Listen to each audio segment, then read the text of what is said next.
Hey guys, I'm Kylo, and this is part of the free short course offered on thegreatsync.com called A Visual Deep Dive into JavaScript Objects. What we're discussing today are mental models. What is a mental model and how do we build one?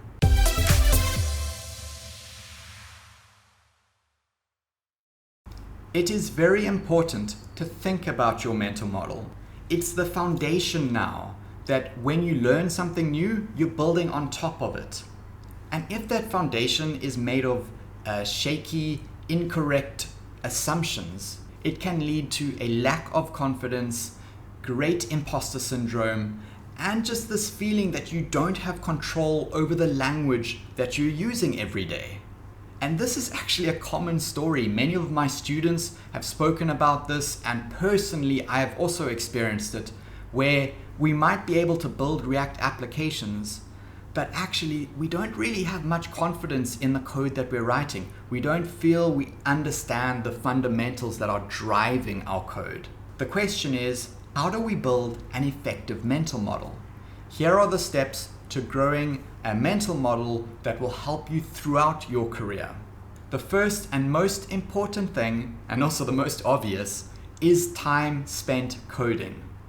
It is all the hours and hours and hours that you put into this little box, this 2D screen. There is no escaping the time that you put into coding. I have students who write to me often looking for a shortcut, the most effective roadmap.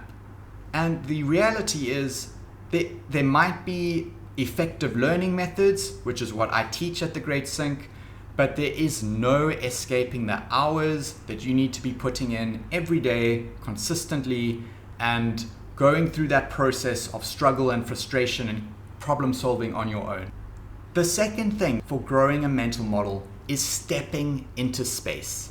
And what I mean by that, it is doing something that is scary, where your hand isn't held, so you're not following a tutorial, you're not having a step-by-step process laid out in front of you. You need to come up with that. You need to problem solve. You need to look up the solutions yourself.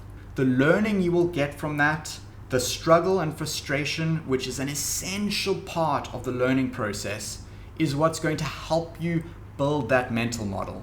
The third step is to connect the dots. Imagine that you have been learning things in pockets, which is often how it is. You want to dabble in React. You want to dabble in learning some prototypal inheritance. You start a project and then don't finish it, you start another. That is fine. There's nothing wrong with that.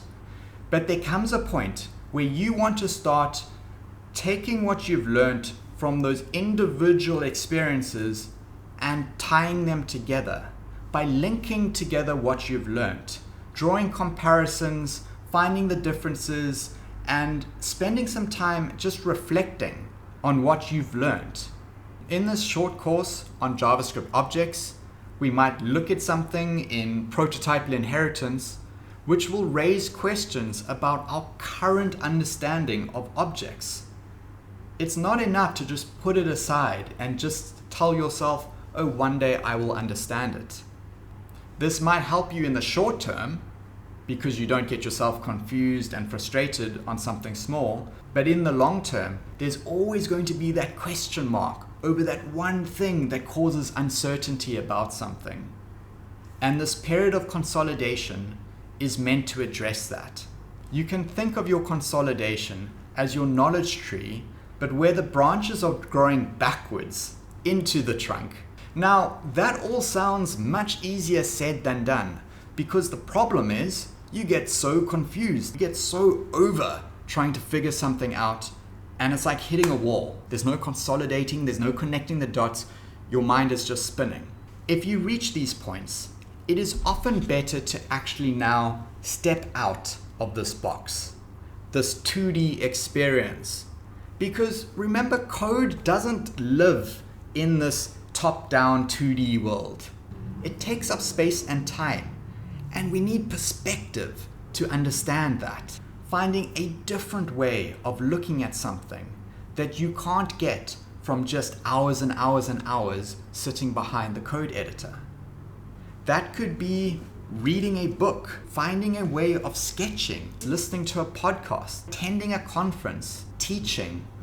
All of these things contribute to finding alternative perspectives which strengthen and consolidate that understanding. That's what the Great Sync is about. We're turning JavaScript into this world that we can step into when we need to. Yes, it's fictional and it's creative and it's definitely a bit bizarre, but what it provides is so powerful. Perspective. Literally a model that unfortunately we can't pick up. We can't physically hold this model and look at it from different perspectives, but we can use our imagination to accomplish something as close to. So in this short course on a visual deep dive into JavaScript objects, we're going to follow this process. We're going to build this model, this new perspective, and hopefully it will give you an idea of what it means to build a mental model using visual and mnemonic techniques.